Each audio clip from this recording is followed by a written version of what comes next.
Sebelum anda cuba bertanya, berdoa, minta dari Allah Subhanahu Wa Taala apa-apa, apa-apa sahaja kebaikan pun yang anda mahukan atau saya mahukan, kita perlu dahulu benar-benar dengan ikhlas minta Allah Subhanahu Wa Taala untuk mengampuni kita dahulu. Orang bertanya doa mana yang boleh saya buat untuk pengampunan? Apa kata-kata yang terbaik yang boleh saya katakan untuk doa ini? Tahu?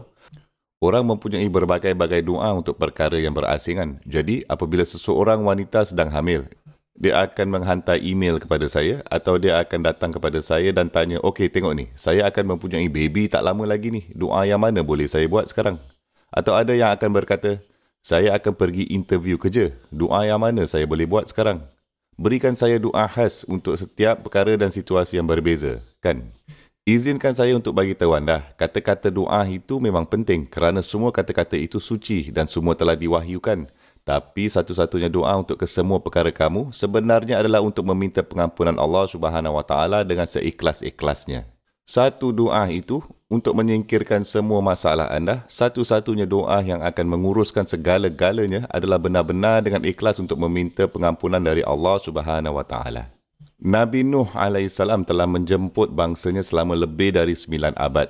Dia melakukan dakwah berterusan kepada mereka dan di akhir kerja beliau, dia melihat ke belakang dan dia meringkaskan mesej yang dia telah berusaha selama itu untuk memberikan kepada mereka. Sudah tentu bukannya sekali saja ucapan yang telah beliau berikan pada mereka tu. Beliau bukannya bercakap dengan mereka sekali atau dua kali je. Rabbi inni da'autu qaumi laylan wa nahara. Malam dan siang, beliau bahkan tak ambil cuti pada waktu malam pun. Beliau selalu mengajak mereka, sentiasa menjemput mereka. Dan dalam surah yang didedikasikan untuk beliau, namanya Surah Nuh, beliau sendiri telah merangkumkan dan meringkaskan keseluruhan mesej yang beliau telah berikan kepada bangsanya selama ini. Apa yang aku mahukan dari engkau? Wa inni kullama da'autuhum litaghfira lahum. Setiap kali aku menjemput mereka, aku hanya mengajak mereka, memanggil mereka kepada iman ini supaya kau boleh mengampunkan mereka, Ya Rabb. Dan kemudian itu secara literal beliau berkata, inilah cara aku menjemput mereka. Inilah yang sebenarnya yang aku katakan kepada mereka berulang-ulang kali. Kul, aku berkata, istaghfiru rabbakum. Carilah pengampunan dari Rabb kamu. Innahu kana ghaffara. Sesungguhnya Allah sahaja adalah satu-satunya yang terus mengampuni dan terus mengampunkan. Mengampunkan dan Allah melakukannya berulang-ulang kali. Tapi apa yang beliau katakan selepas itu sangat luar biasa. Beliau ni bercakap dengan salah satu bangsa yang terburuk dalam sejarah. Tempat seperti surah Al-Qamar atau bahkan surah Az-Zariyat, Allah Subhanahu Wa Taala menggambarkan pelbagai bangsa pada masa lalu yang memberontak terhadap Allah Subhanahu Wa Taala, yang juga telah memberontak terhadap para nabi dan telah dimusnahkan. Apabila Allah Subhanahu Wa Taala sampai untuk bercerita tentang bangsa Nuh AS, apa yang Allah Subhanahu Wa Taala katakan? Wa qauma Nuh min qabla innahum kanu hum azlama wa atqa. Bangsa Nuh, bangsa orang-orang Nuh itu, bangsa dari yang lama lagi sebelum ini, mereka sesungguhnya ini adalah bangsa yang lebih teruk salah lakunya dan lebih memberontak daripada bangsa-bangsa yang lain. Ia seperti Allah Subhanahu Wa Taala mempunyai kecaman yang paling terburuk untuk orang-orang Nuh AS. Ia memang masuk akal. Mereka mempunyai seseorang utusan bukan untuk satu generasi saja, seperti nabi-nabi yang lain. Kaum Nuh ini mempunyai seseorang nabi 3 generasi atau 4 generasi setiap abad. Setiap 2 dekad ada 2 generasi baru kanak-kanak yang meningkat dewasa. Dan beliau melihatnya abad setelah abad setelah abad setelah abad yang datang. Beliau melihat 40 ke 50 generasi manusia dari bangsanya sendiri. Dan mereka kesemuanya ini telah reject beliau. Sebabnya saya ketengahkan ini semua sebenarnya ada tujuan. Beliau ni sedang bercakap dengan orang-orang yang sangat jahat. Dia bercakap dengan mereka-mereka yang terburuk dari kalangan yang terburuk. Namun begitu, apakah tawaran yang beliau telah buat kepada mereka? Beliau berkata, istaghfiru rabbakum. Carilah pengampunan Rabb kamu. Innahu kana ghaffara. Allah terus memaafkan, mengampunkan berulang-ulang kali. Tawarannya tidak berhenti di situ saja. Katanya lagi, yursilis samaa'a 'alaikum midrara. Yursili, itu adalah jawabul amar. Sekiranya, jikalau anda meminta pengampunannya, maka Allah Subhanahu Wa Taala akan membuka langit untukmu dan ia akan mula mencurahkan pada kamu. Sekarang ini boleh menjadi rujukan untuk turunnya hujan, bukan rujukan bahawa anda akan dibanjiri. Allah Subhanahu Wa Taala bercakap mengenai hujan yang berbeza sekarang. Sekiranya kamu, jikalau kamu, seandainya kamu meminta pengampunan, hujan yang sama itu yang memusnahkan mereka akan menjadi hujan yang menghidupkan mereka sebaliknya. Mereka bukannya mendoakan hujan pun. Allah Subhanahu Wa Taala hanya meminta mereka membuat doa untuk diampuni. Tetapi jika anda meminta doa untuk diampuni, langit akan mula terbuka dan mula mencurah.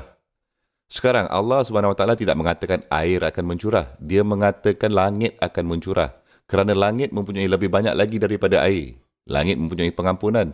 Langit mempunyai kedamaian, ketenangan, iman, rezeki kamu, penyelesaian untuk segala masalah anda. Mereka semua datang dari langit.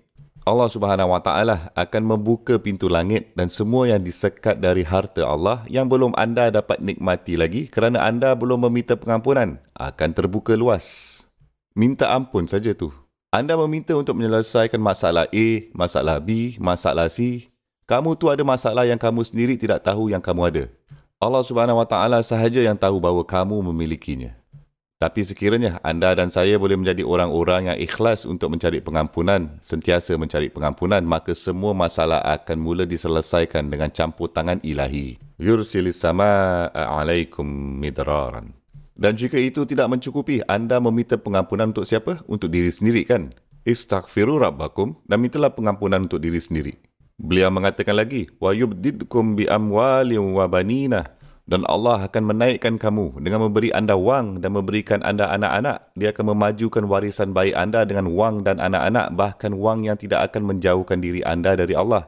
Kerana ini adalah dalam konteks anda sedang meminta pengampunan.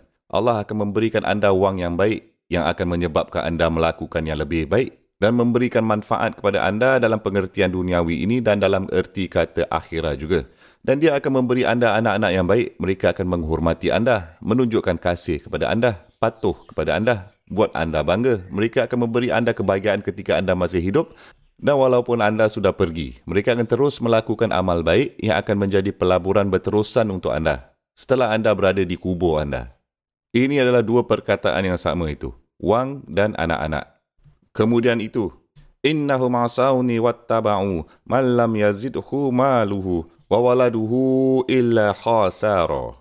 Mereka ni mengingkari aku dan mereka hanya mengikuti orang-orang yang wangnya dan anak-anaknya tidak melakukan apa-apa pun selain menyebabkan mereka lebih banyak kerugian dan kehilangan. Wang dan anak-anak adalah caranya kamu mengalami kerugian. Tetapi apabila wang dan anak-anak datang dari Allah Subhanahu Wa Taala, setelah anda meminta pengampunan, mereka menjadi keuntungan. Ini wang dan anak-anak yang sama, satu-satunya yang berbeza adalah sekarang mereka mendapat berkat, pengampunan Allah di atas mereka. Ya, sepertinya mereka ini telah tercemar, sehingga Allah Subhanahu Wa Taala menyucikan mereka dengan pengampunan darinya. Istaghfiru rabbakum. Dan tengoklah, mintalah pengampunan Allah. Apa yang tidak terbuka? Langit terbuka dengan cara yang tidak dapat anda bayangkan. Panduan dibuka untuk anda. Pemahaman terbuka untuk anda. Masalah peribadi dan dalaman anda yang sebenarnya ada itu mula hilang. Yumdidkum bi amwalin wa banin. Tetapi itu pun tak cukup lagi. Wa yaj'al lakum jannatin wa yaj'al lakum anhara. Dia akan menyediakan taman untuk kamu. Dia akan membuat sungai mengalir untuk kamu. Ini adalah cara Allah Subhanahu Wa Taala untuk mengatakan apa yang tidak akan aku berikan kepada kamu jika kamu hanya meminta pengampunan. Ia hampir seperti kamu ni boleh minta perkara lain. Atau kamu hanya minta pengampunan saja. Lepas tu semuanya akan settle.